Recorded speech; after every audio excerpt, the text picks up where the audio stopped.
rolling on through the prelims, we've got Casey O'Neill at now 9-1, 4-1 in the UFC, coming up against the Queen of Violence, Ariane Lipski, now 16-8, just 5-5 in the UFC, but making her way back in the win column. Won her last two against J.J. Aldrich and Melissa Gatto. And Gatto, she was a big underdog in that fight, at plus 190. Won it by split decision. And it was a good fight in that card, but it was good to see her get back to her best because before that, she had lost 3 of her 4 fights, all by finish, and was really struggling back before she joined the UFC. She was KSW's just Queen of Violence, where, that's how she got her nickname. She would destroy, front kicks, aggression, elbows. Just as ruthless as a fighter gets in women's MMA. But then she came in the UFC and was humbled very quickly. Joanne Wood, formerly Joanne Calder-Wood, if you know her by that name, stifled her in her debut. And then she faced everyone's favorite, Meatball Molly McCann, stifled again on the feet. And so she really had to reinvent herself a little bit. But she can get it done anywhere on the mat, whether it's on the feet or on the mat itself. She's got it, but sometimes it just doesn't bring itself together. But Casey O'Neill, it's wrestling and submission. That is what she's good for, and that's what she knows. She tore ACL back in 2022, but seemingly fully recovered now. Andy, how do you see it? How do you see it playing out in this fight? I think it's a weird one. Yeah. So to your point about O'Neill's injury, that led to her only really having 2 fights in the last 2 years. One was a win that she got over Roxanne Modafferi, which congrats. It's about as easy as it gets. And then she tore her ACL after that, and then lost in March this year to Jennifer Maia. She is training at Extreme Couture, which I find to be pretty interesting. I think that this really is going to help her step up her striking game. Because to your point, she's phenomenal on the ground. And Extreme Couture is one of the hottest gyms in MMA right now. You've got Francis Ngannou there. You've got Sean Strickland there. You've got a lot of other names there that are electrifying strikers and cardio beasts. Excuse me. With that great ground game as her base and seeing her continue to improve that striking game, I think that O'Neill is going to kind of get back on that right track because she was a prospect that I was really excited about until we've kind of seen her fall to the wayside as a lot of other exciting women's MMA prospects have risen up due to Casey O'Neill kind of not being as relevant.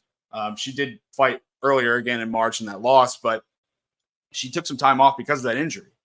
I think that the ACL injury is definitely unfortunate, but she's 26. You're going to come back in full. You're going to come back with a head full of confidence because of her age. I think that she still has a path to kind of get into one of those name brand names in this flyweight women's division. Where for Lipski, her path forward is kind of uncertain. She's rotated through 3 gyms now. She now trains with her husband at King's MMA. She can't really seem to get right, even though she does have those 2 wins this year against Aldrich and Gatto that you touched on. I don't think that she can, or she is in Lipski. I don't think she can do as much off of her back. And O'Neill should easily get her there from what O'Neill's used to. And I do feel that maybe she even pieces her up on the feet and then gets her there because I do feel like O'Neill, if she has improved in her striking game as much as we think, should be able to either win on either side of her game, whether it's the mat or whether it's on the feet.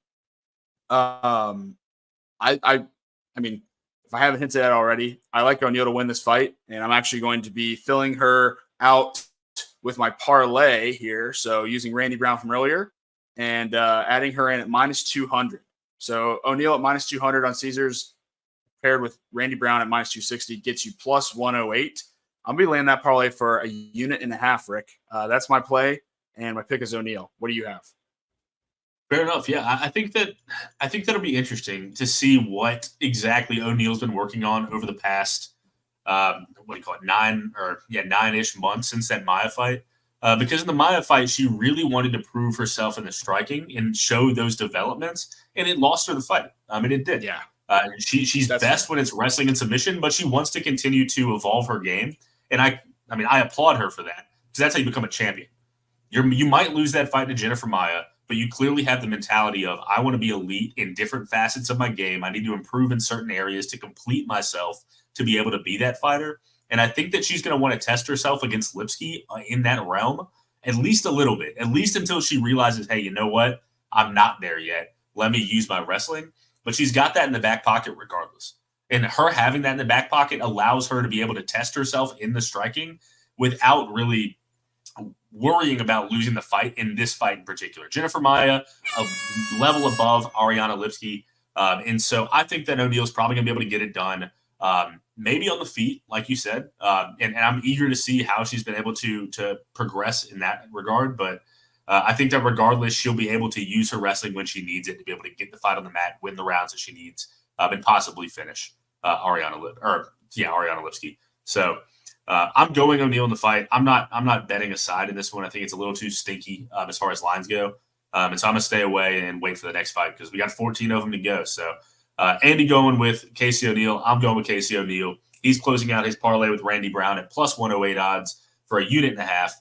Next up, we've got Cody Garbrandt versus Brian Boom Keller and what should be a hell of a fight in the prelims. So we'll see you there.